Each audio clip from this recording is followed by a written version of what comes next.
पिछले कुछ दिनों से रुपये की वैल्यू गिरती ही जा रही है। सिर्फ इस साल जनवरी से लेकर अब तक रुपये का वैल्यू 74 रुपये से गिर के 80 रुपये तक पहुंच गई है। बट वाई, क्यों डॉलर के मुकाबले रुपये का वैल्यू गिरती ही जा रही है? रीज़न क्या है? इस डिवैल्यूएशन का हमारे इकोनॉमी और आम आदमी के ऊपर क्या इम्पैक्ट पड़ेगा?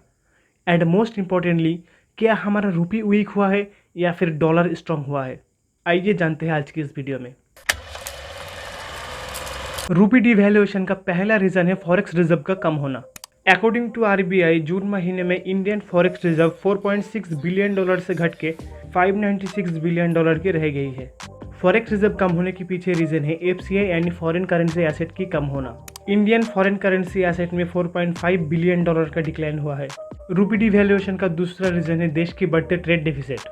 क्रूड ऑयल की प्राइस बढ़ने से और ज़्यादा इंपोर्ट करने की वजह से Indian trade deficit 9.61 billion dollar से बढ़ के 25.63 बिलियन डॉलर का हो गया है। रुपये डिवैल्यूएशन का एक और इम्पॉर्टेंट रीज़न है फॉरेन इन्वेस्टर्स का हमारे मार्केट से पैसा निकलना। अब तक FII यानी फॉरेन इंस्टीट्यूशनल इन्वेस्टर्स ने इंडियन मार्केट से 2,15,000 करोड़ रुपीज़ निकल चुका है। These are the main reason of रुपये डिवैल्यूएशन।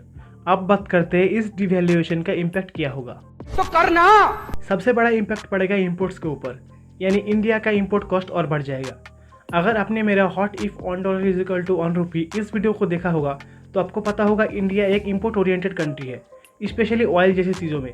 इंडिया अपना 85% ऑयल इंपोर्ट करता है। अब जब रुपये के मुकाबले डॉलर का वैल्यू बढ़ गया है, इंडिया को ज़्यादा पैसा देना होगा ऑयल इंपोर्ट करने के लिए। क्यों? सिंपल सा हिसाब है। मान लो आप एक इंडियन इंपोर्टर है और जिस प्रोडक्ट को आप इंपोर्ट करते हो उसका कीमत है $1। तो जब $1 का वैल्यू 70 रुपये था, तब आपको उस प्रोडक्ट के लिए 70 रुपये देना होता था। लेकिन अब जब $1 का वैल्यू 80 रुपये हो चुका है, आपको उसी प्रोडक्ट के लिए 80 रुपये देना पड़ेगा। लेकिन हम रुपये में भी तो पे कर सकते हैं। एट प्रेजेंट ये पॉसिबल नहीं है, क्योंकि दुनिया भर की ज़्यादातर देश डॉलर में ट्रेड करती है। ज़्यादातर देश प्रेफर करती है डॉलर में लेन देन करना। हालांकि रिसेंटली आरबीआई ने रुपये को इंटरनेशनल कर दिया है, बट वो भी कन्वर्शन रेट के हिसाब से चलेगा। मतलब अगर आप रुपये में पे करना चाहते हो तो भी डॉलर का जो कन्वर्शन रेट है उसके हिसाब से आपको पे करना होगा। फॉर एग्जांपल, आपने कोई प्रोडक्ट इंपोर्ट किया है जिसका कीमत है $1, बट आप रुपये में पे करना चाहते हो, तब भी आपको डॉलर के हिसाब से पे करना होगा। यानी करेंटली $1 = 80 रुपये है, तो आपको 80 रुपये देना होगा। इसके अलावा आम आदमी के ऊपर भी प्रेशर क्रिएट होगा। मसलन अगर कोई विदेश में पढ़ाई करता है तो उसके फीस और हॉस्टल आदि के लिए घर से अब ज़्यादा पैसा भेजना होगा। अगर आपने फॉरेन ट्रिप का प्लान किया है तो उसके लिए भी अब ज़्यादा पैसा खर्च करना पड़ेगा, क्योंकि फ़्लाइट टिकट से लेकर होटल में रुकने और खाने पीने एंड शॉपिंग का भी बिल बढ़ जाएगा। अच्छा, रुपये कमज़ोर होने से जो फूड आइटम इंडिया इंपोर्ट करता है उसका भी प्राइस बढ़ जाएगा, यानी कुकिंग ऑयल जैसी चीज़ अब और महंगी होगी। इससे इन्फ्लेशन बढ़ जाएगी। अब इन्फ्लेशन किस तरह से काम करते हैं, क्यों होते हैं, उसके बारे में मैंने डिटेल में वीडियो बना रखा है, यू कैन चेक आउट। क्यों नहीं? महंगाई बढ़ी तो आरबीआई फिर से रेपो रेट को बढ़ा देगा, जिससे आपकी लोन की ईएमआई बढ़ जाएगी। अब रेपो रेट क्या होता है, ईएमआई किस तरह से काम करता है, उसके बारे में मैंने डिटेल में वीडियो बना रखा है, you can check out. Okay.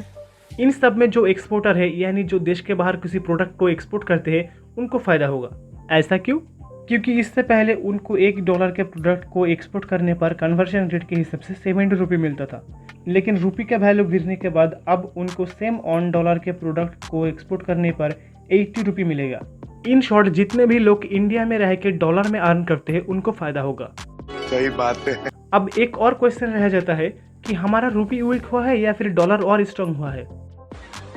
As of now रुपये वीक नहीं हुआ है, बल्कि डॉलर और स्ट्रांग हुआ है, क्योंकि सिर्फ रुपये ही नहीं, बाकी बहुत सारे देश की करेंसी भी डॉलर के मुकाबले गिर गई है। जैसे 2021 में $1 104 जापानीज डॉलर के बराबर था, बट इस साल जून 2020 में $1 का कीमत 130 जापानीज येन हो चुका है। इसके अलावा euro, Swiss franc, British pound जैसे डेवलप्ड कंट्रीज के करेंसीज भी डॉलर के मुकाबले रुपये से भी ज़्यादा गिर गई है। हमारे नेबरिंग कंट्रीज़ के करेंसीज भी डॉलर के मुकाबले गिर गई है, एंड आज $1 228 पाकिस्तानी रुपये के बराबर हो गई है। बांग्लादेशी $1 94 टका के बराबर है। नेपाल में $1 127 नेपालीज रुपये है, एंड श्रीलंका में सबसे ज़्यादा $1 360 श्रीलंकन रुपये के बराबर है।